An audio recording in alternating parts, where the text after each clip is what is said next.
E aí, meu querido, como é que você tá, mano? Cara, agora eu vou poder tirar um tempinho para responder a sua pergunta para mim. Claro que essa vai ser uma resposta bem incipiente, tá?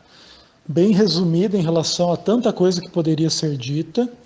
Tipo, você me perguntou assim, o que que você deve fazer ou não fazer como estudante de teologia, como pastor, e até me coloca numa situação assim bem interessante para eu refletir o que que eu faria ou não faria se eu tivesse no ministério, ou se eu tivesse inclusive uma segunda chance, né, no ministério e tal, e saibam que essas perguntas assim elas mexem muito comigo, no ponto de que elas são pano para manga, viu? Vou dizer para você, o ministério é uma coisa maravilhosa, linda. Tive o imenso privilégio de ter vivido ele um pouquinho em termos assim entre aspas profissionais. Continuo vivendo ele em termos pessoais. Ele obviamente tem as suas agruras, tem as suas tristezas, tem a sua solidão, tem as suas questões complexas e difíceis, mas também, cara, tem coisa maravilhosa. Deus nos dá uma experiência de amor, de fé, de comunidade, de irmandade. E mesmo as coisas ruins contribuem para o bem daqueles que amam a Deus. Então, no final das contas, esse é o caminho que eu escolhi, é o caminho para o qual Deus me escolheu, e eu fico feliz de partilhar um pouco do que eu sei, da minha experiência com pessoas como você, que estudam teologia, né, no contexto aí da obra adventista, tal, estão se preparando para ser pastores e entram em contato comigo. Eu sei que não deve ser muito fácil digerir algumas coisas que eu falo e etc. Então, por exemplo, você disse que me conheceu desde a época que eu respondi as perguntas na Rádio Novo Tempo e tal. Então isso também provavelmente possa te ajudar a me enxergar de uma forma um pouco diferente de outros que talvez foram me conhecer mais depois do meu desligamento e talvez até depois de alguns vídeos, algumas críticas e tal, que aí a pessoa olha para o outro pensando assim, esse cara é um revoltado, esse cara é um idiota e tal, e deixa ele para lá, e às vezes perde um pouco de uma mensagem que poderia ser melhor aproveitada em relação a algumas coisas. Então, assim, olha, no resumo do resumo, o que que eu poderia e gostaria de dizer para um estudante de teologia, uma faculdade adventista, hoje? Tá? Inclusive é uma coisa interessante, mais uma digressãozinha assim, né? Muitas pessoas disseram durante o meu período de estudos e de ministério que um dia eu ia me tornar um professor de SALT, viu? Muito engraçado, né? E agora eu com os meus vídeos aí alcanço várias pessoas do SALT, não é só você que me procura, não. Vários meninos já me procuraram, já me elogiaram, já me criticaram. Tem aqueles que me amam, tem aqueles que me odeiam, isso aí a gente já está acostumado e tal.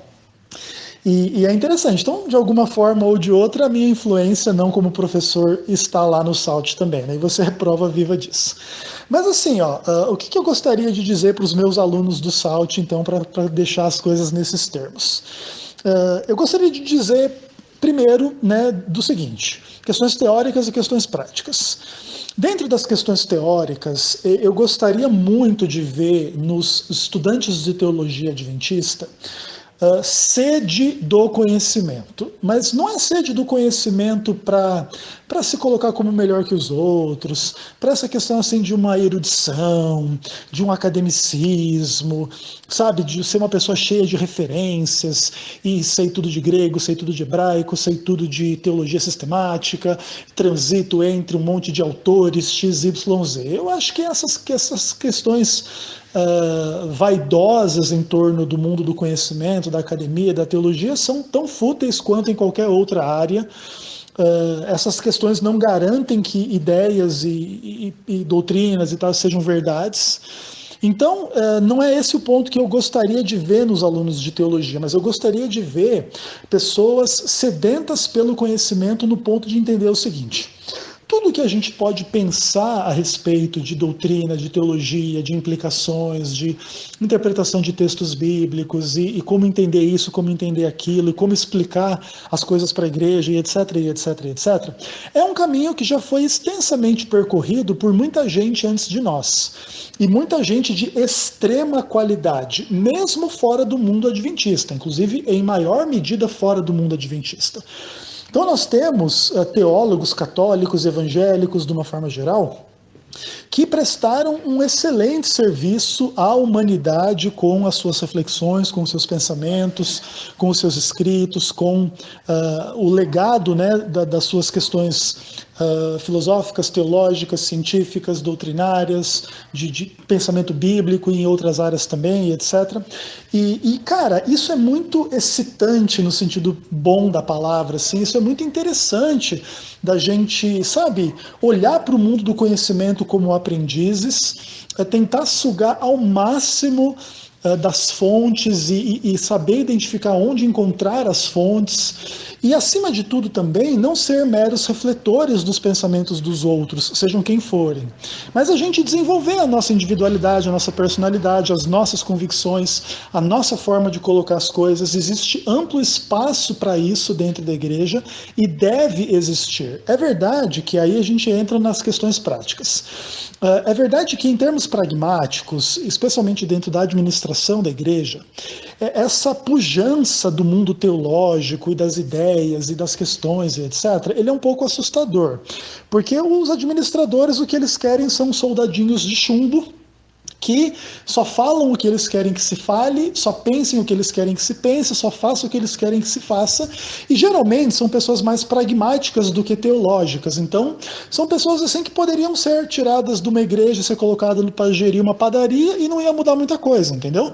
E eu digo isso não para atacar todos os administradores e dizer que todos eles não prestam e que só os teólogos é que são bons. Não, nós precisamos de pessoas boas de administração, boas de questões práticas, organizacionais e etc.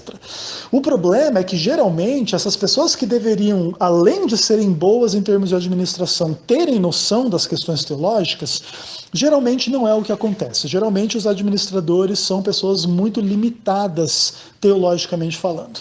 E aqui também fica uma questão bem complicada. Sejam profundamente conhecedores da teologia, mas sejam cuidadosos no ponto de não chamar a atenção, negativamente falando, de nenhum administrador.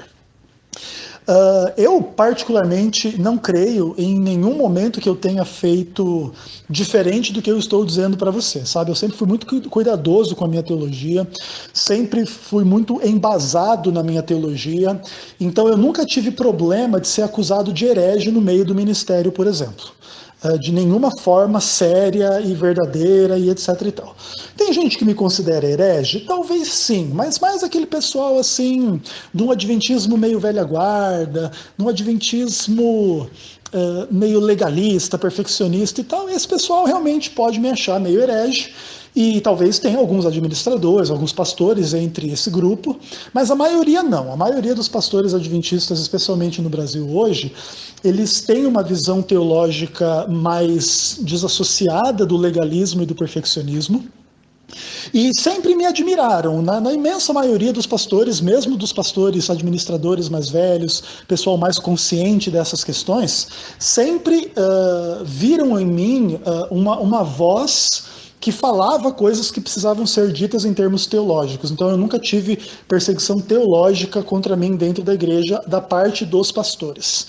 O que acontece às vezes é que, dependendo do tipo do assunto que você trate, especialmente questões de estilo de vida, de música, de roupa, de comida, e também essas questões aí de natureza humana de Cristo, perfeccionismo, parar de pecar, fechamento da porta da graça, e não sei o que, não sei o que, não sei o que, quem vai reclamar com isso aí não são os pastores, são os ministérios independentes, são os hereges lá, os perfeccionistas tal, etc. Com esse pessoal tem que tomar muito cuidado dentro da igreja, porque, infelizmente, o que acontece? Eles não estão dentro da administração, mas eles fazem a política para tentar derrubar as pessoas que são contra as ideias deles dentro da instituição.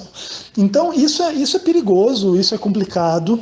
E o que acontece? O meu, vamos pensar assim, conselho em relação a tudo isso é que é o seguinte: não se deixe nunca levar mantê-lo politicamente correto no ponto de não vou pregar a verdade, porque se pregar a verdade, tal pessoa não vai gostar, tal administrador vai fazer isso, fulano de tal não vai gostar, então vamos pregar um negócio meio mais ou menos, não vamos ser muito claros, vamos ficar de historinha, vamos ficar de aguinha com açúcar e coisa e tal, porque assim o meu ministério será muito longo, tão longo quanto sem sal, sem verdade, sem justiça, sem profundidade, sem aquilo que precisa falar, porque se for para ser pastor, para ficar entretendo as pessoas com, sabe, essas coisas irrelevantes, não adianta, entende? Então, esse é o meu conselho maior em relação a tudo isso. Seja profundo conhecedor das questões técnicas e teóricas e doutrinárias e teológicas, seja prudente em relação às questões práticas,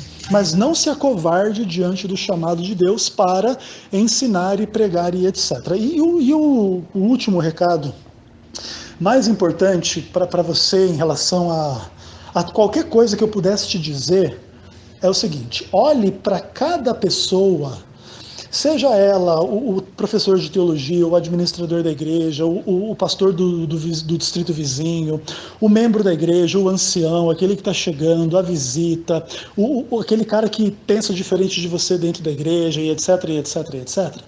Olhe para essas pessoas todas com um mesmo sentimento, que é o sentimento do amor. É óbvio que falar isso é mais difícil do que viver isso na prática. É óbvio que às vezes a gente falha no amar a Deus e no amar ao próximo. Às vezes a gente falha até no amar a nós mesmos e etc. Então, o que eu estou dizendo com o amor não é assim que você precisa gostar de tudo e todo mundo e fingir que está tudo bem com tudo. Não. O amor também envolve as suas qualidades de repreensão, de exortação, de castigo, de disciplina e etc. Cristo deixa isso tudo muito claro em relação ao fato de que ele repreende aqueles a quem ele ama, e esse ministério de repreender ele nunca é fácil e simples. Não coloque ele sobre si mesmo, caso Deus não coloque ele sobre você, e se Deus colocar, não tenha medo, cara, repreenda, corrija, ensine, se aprofunde, mas tudo feito com o sentimento do amor em relação às pessoas. Não importa se as pessoas vão reconhecer em você que você ama a igreja, se você ama a Deus, se você ama elas, pouco importa. O que as pessoas pensam pouco importa. O que importa é a realidade. Se no seu amor, se no seu coração você for movido pelo amor a Deus e pelo amor às pessoas, você pode ser a pessoa mais malquista da face da terra. Deus está com você. Agora, se você for um camarada que não ama ninguém, mas agrada a todo mundo, você pode ser o presidente da conferência geral, cara, que o seu fim é ser queimado e não tem outro caminho, entendeu? Então essa coisa mais importante. E aprender a amar o inimigo, o diferente, o errado, o herege, o administrador equivocado, o cara que te prejudica e tal e etc. E esse é o único caminho, é o caminho estreito e é o melhor caminho que tem. Nenhum de nós está acima dos outros nesse caminho. Todos nós estamos no mesmo caminho, como pecadores, tentando aprender tudo isso e colocar tudo isso em prática. Nem sempre a gente consegue fazer isso da forma mais equilibrada, ou da forma mais profunda, da forma mais inteligente, ou da forma mais clara, da forma mais convincente, etc. Sempre a gente vai errar e sempre a gente vai precisar se corrigir e ser corrigido por Deus. Mas onde houver o amor a Deus e o amor às pessoas, você pode ter certeza, cara, que os frutos do ministério, eles vão existir e eles vão permanecer para todo sempre. Você vê que, por exemplo, que coisa interessante, né? Eu sou visto por muita gente aí como um herege, um imbecil, um inimigo da igreja, ou o tipo de um cara do diabo, ou o tipo de coisa que se pensa a meu respeito, né? Ainda assim, ninguém consegue eliminar a minha influência a ponto de, por exemplo, você como um futuro pastor, tá vindo conversar comigo, pedir conselho para mim. Imagina que coisa mais louca da face da terra, né?